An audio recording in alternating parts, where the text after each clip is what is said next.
Como a pauta gremista tá meio devagar, assim, né, de notícias e novidades e tal, vou falar de um assunto aqui que é bem recente, mas de certa forma envolve o Grêmio porque, né, envolve qualquer clube brasileiro e obviamente eu vou falar aqui especificamente do Grêmio, que é a tal da SAF, né? O que os candidatos a presidente do Grêmio falam sobre isso? O que eu acho sobre isso? O que está rolando agora sobre isso?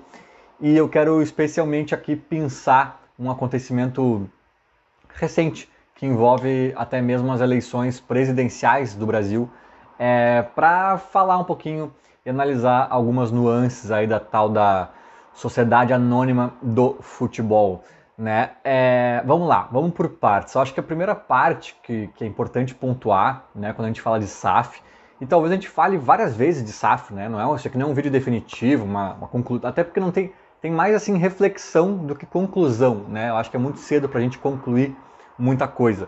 Mas a gente vai conversar ao longo do tempo, a gente vai entender, a gente vai ver alguns exemplos aí, como é que tá rolando, como é que não tá. Eu acho que tem muita água para rolar por debaixo dessa ponte aí. Mas o primeiro ponto que eu falo há tempos e até me chamou a atenção positivamente, né, que eu vi o Alberto Guerra, um dos candidatos a presidente do Grêmio, falando exatamente a mesma coisa, né? E deve ter mais gente falando também, porque não é nenhuma. É uma coisa meio óbvia até, na verdade, que eu bato nessa tecla também, que é o Grêmio estar em baixa. Isso é uma. Isso é uma. Não é uma regra, mas é uma questão básica de mercado, assim, né? De demanda, oferta, enfim, né? Quando tem muita procura, o preço sobe, enfim, sabe? Enfim, toda uma teoria aqui meio beabá, meio básica. Mas neste momento o Grêmio está em baixa. O Grêmio já esteve melhor financeiramente, o Grêmio já esteve melhor desportivamente, é óbvio, né? Já esteve por cima ali despontando como um dos principais clubes do Brasil. O Grêmio, por consequência disso tudo, já teve melhor institucionalmente, né? Então, o Grêmio já esteve, a marca Grêmio já valeu mais, né? E isso a gente está falando de coisa de poucos anos atrás, né? 4, 5 anos atrás. Então, agora, não é que baixou porque a gente estava no topo e agora a gente está naquela média de sempre. Não, a gente estava no topo e agora a gente está abaixo da média de sempre. O Grêmio está muito por baixo. E aí é uma coisa que é básica, na minha opinião, né? Que tu não senta à mesa para negociar quando tá desesperado. É aquela coisa assim, ó, cara, se tu tem que vender um apartamento, tá? Precisa vender teu apartamento, tu vai te mudar de país ou alguma coisa assim.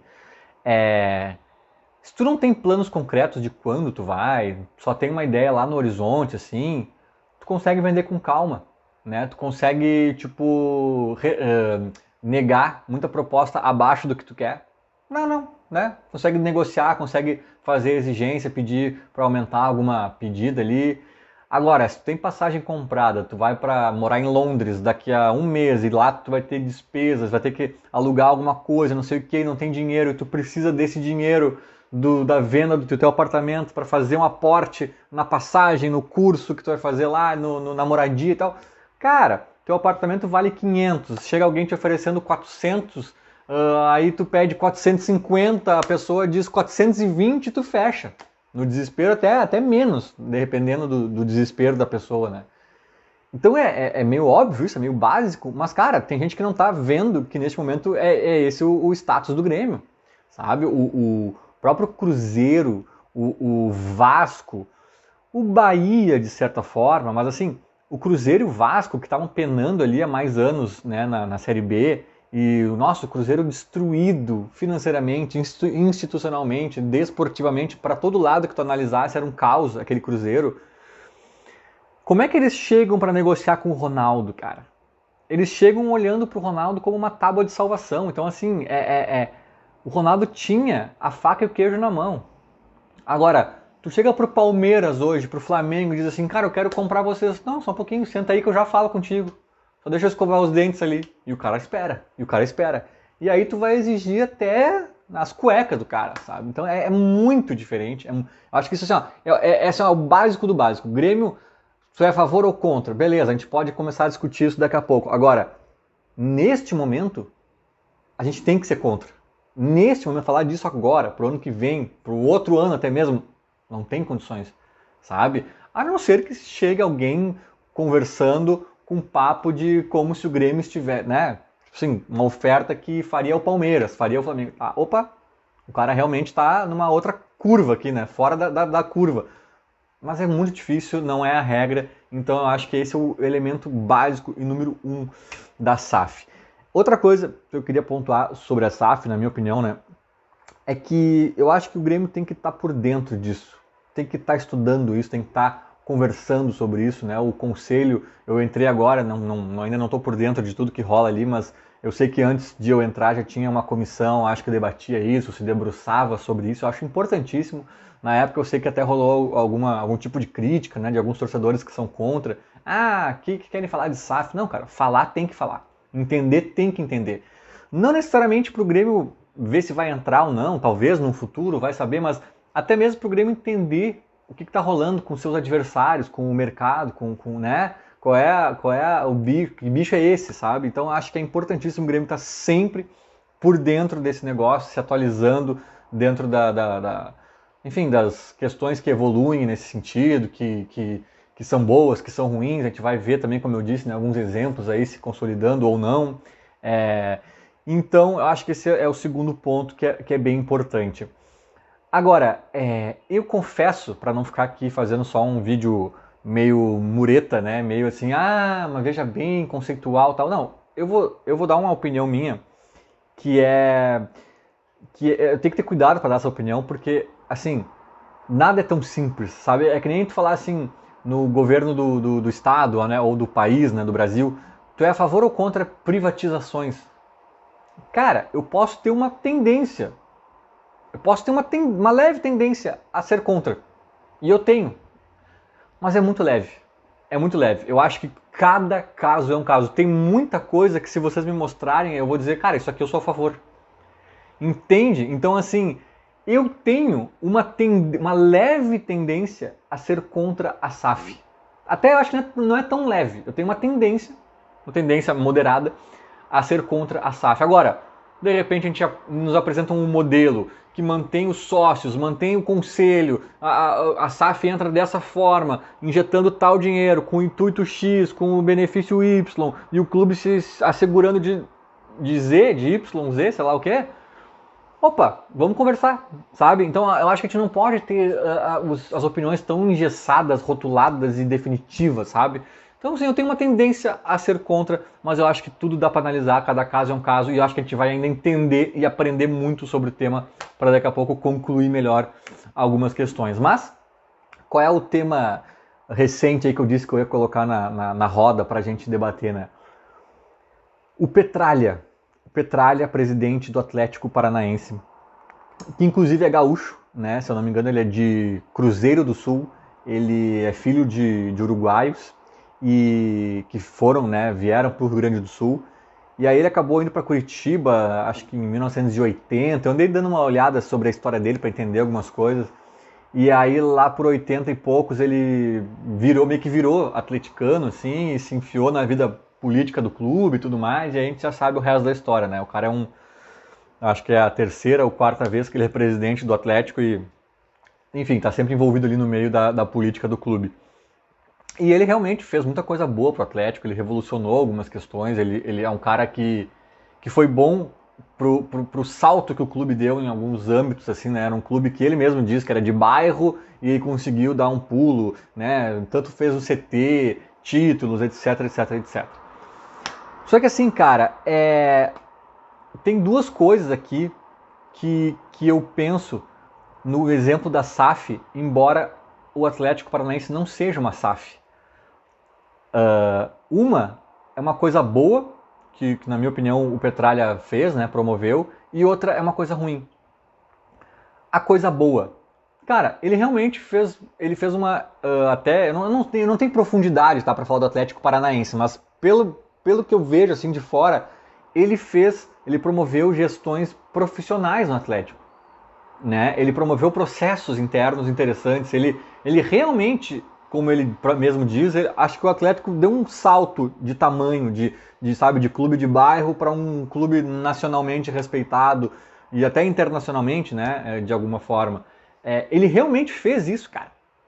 E aí a gente vê que às vezes as pessoas dizem, tem que virar uma SAF para acabar o amadorismo. Cara, é muito relativo. Sem ser uma SAF, o Atlético virou quase um clube empresa.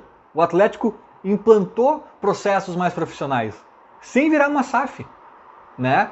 Por outro lado, pode ter uma SAF incompetente. Tem empresas que vão à falência, que cometem erros e tudo mais, né? E aí, se a gente pegar uma SAF com gestores incompetentes e tal, blá blá blá blá blá blá, pra onde é que a gente corre? Porque o presidente a gente vai reeleger, a gente vai reeleger ou não, vai eleger outro e tal, vai trocar.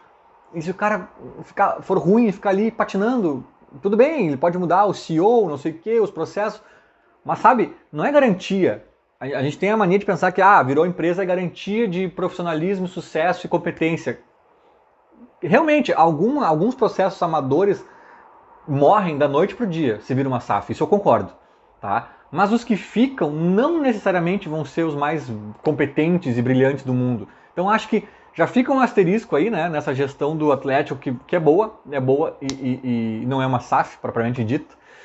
E a outra coisa, cara, foi a manifestação do presidente Petralha, do Atlético Paranaense.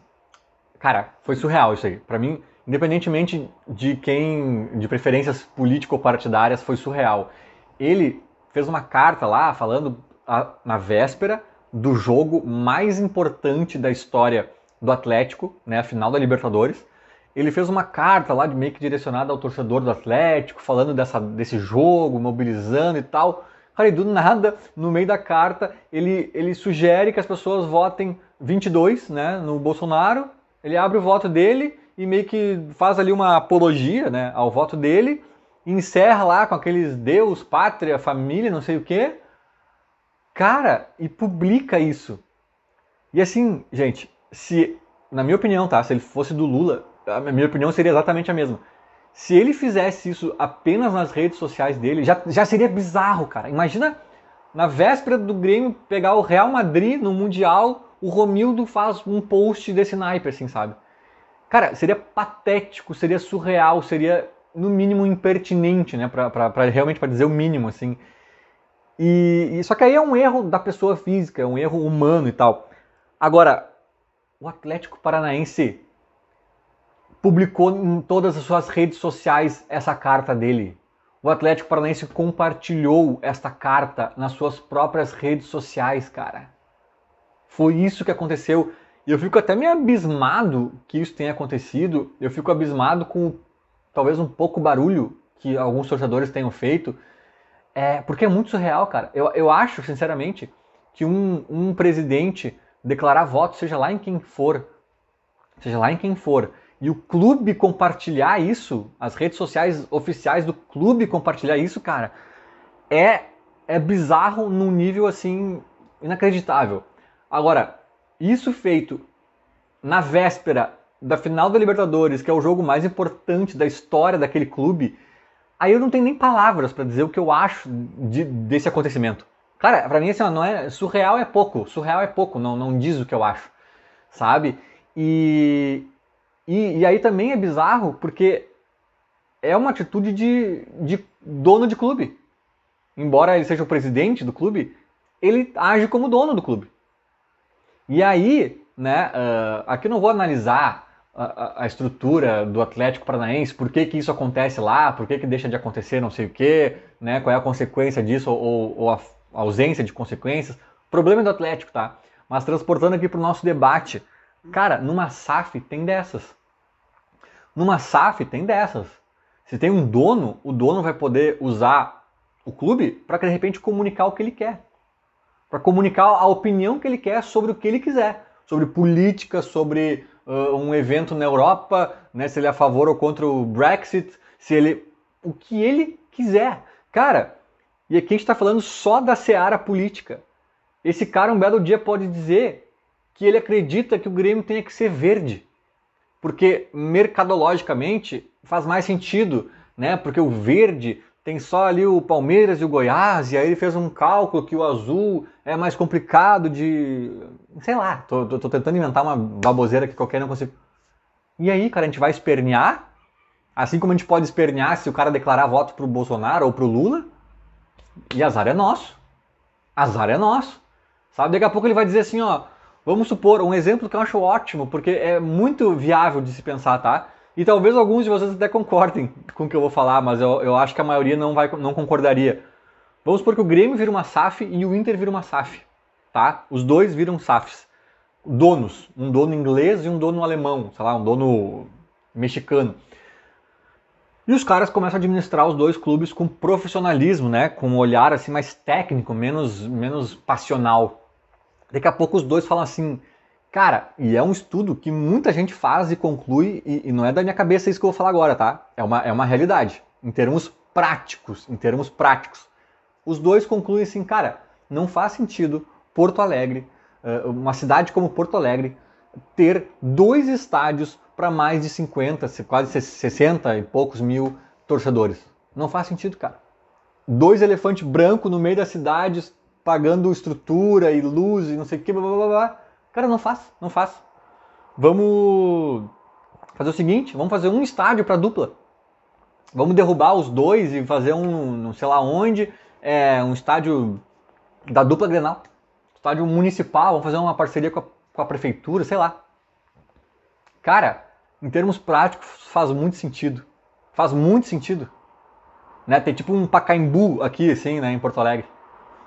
Para 50, 45 mil pessoas. Faz sentido. E aí, a gente quer largar a arena e dividir um estádio com o Inter? Ou pior, daqui a pouco o cara conclui assim, não, o Beira-Rio é mais bem localizado. Vamos nos desfazer da arena e negociar com o Inter pra gente ter um estádio só, e esse estádio único vai ser o Beira-Rio. Daí a gente tira lá os símbolos do Inter das paredes, pinta tudo meio de branco e cinza e tal, faz ele mais neutro, e aí o estádio da dupla Grenal vai ser o Beira-Rio. E aí, a gente vai aceitar? Não interessa a tua opinião, nem a minha, porque se o cara quiser, vai ser. Entendem? Então eu acho que também tem esse fator delicado de uma SAF, porque às vezes o olhar é muito profissional, é muito não sei o quê, e eu acho que no futebol tem vezes, tem algumas coisas, é óbvio, né, pontuais, em que precisa ter o olhar passional. Na minha opinião, na verdade, as coisas não são antagônicas, né? Na minha opinião, na verdade, o cara que é profissional mesmo, ele considera o elemento paixão, a variável paixão, para tomar algumas decisões. Para mim isso assim, ó, é o ponto central do debate. Mas, nem todo profissional enxerga isso. Às vezes os caras são mais pragmáticos e olham para o clube como se de fato fosse uma empresa, um shopping. E não é. O fator paixão, o fator até irracionalidade, esse fator, ele é o que faz tudo existir, faz tudo acontecer, é a razão pela qual tudo existe. Então é bem diferente. Né? A raiz da coisa é bem diferente. Mas enfim, aí o papo já é mais complexo, é um papo para se desmembrar em outro momento, talvez. Agora aí fica a reflexão, né? Essa atitude do Petralha aí me fez pensar em duas nuances das SAFs que talvez não sejam tão simples como algumas pessoas talvez imaginem. Mas, como eu disse, é um assunto para amadurecer, para entender mais, para pensar mais adiante, sobretudo em um momento em que o Grêmio esteja mais por cima. Feito? Era mais ou menos isso. Falou, abraço.